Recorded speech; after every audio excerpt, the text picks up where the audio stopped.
Hello friends, आप लोग कैसे हैं? उम्मीद करते हैं आप लोग ठीक होंगे, आप लोग हेल्दी होंगे।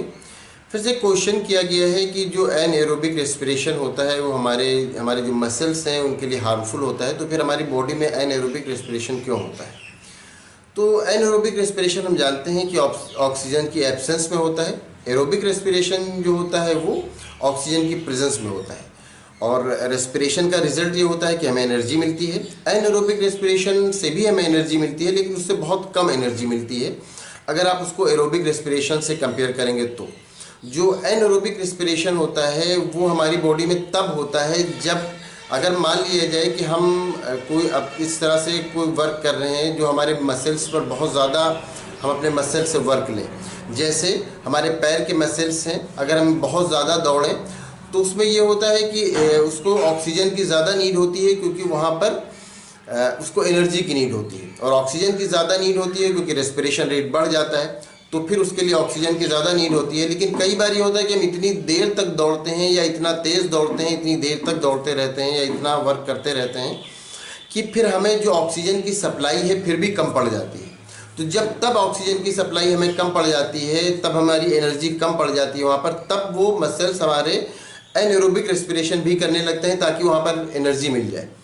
हमारे जैसे लेग्स के मसल्स हैं, अगर उनको जो एरोबिक रेस्पिरेशन हो रहा है और उससे उतनी एनर्जी उनके लिए सफिशिएंट नहीं हो पा रही है, तब वो मजबूरी में एनएरोबिक रेस्पिरेशन भी वहाँ पर होता है। और जो एनएरोबिक रेस्पिरेशन होता है उसका रिजल्ट ये होता है कि लैक्टिक एसिड का फॉर्मेशन होता है।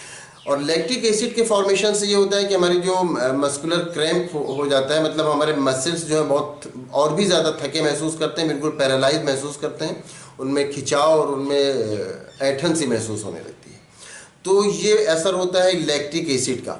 तो ये तब होता है जब हम कहीं पर बहुत ज़्यादा ज़रूरत से ज़्यादा मसल्स का यूज़ कर लेते हैं, तब होता है। तो ये एक मजबूरी में होता है। अगर हम मसल्स का इतना ज़्यादा यूज़ नहीं करेंगे तो एनएरोबिक रेस्पिरेशन वहाँ पर नहीं होगा। लेकिन जब हम ज़रूरत से ज़्यादा यूज़ करते हैं तो उस मजबूरी में ये एनएरोबिक रेस्पिरेशन होता है। जैसे कि आपने क्वेश्चन किया कि जब हमारी बॉडी के लिए हार्मफुल होता है तो फिर एनएरोबिक रेस्पिरेशन क्यों होता है? तो एनएरोबिक रेस्पिरेशन इसीलिए होता है क्योंकि हम ओवर यूज़ कर लेते हैं अपने जो मसल्स हैं उनके पावर का।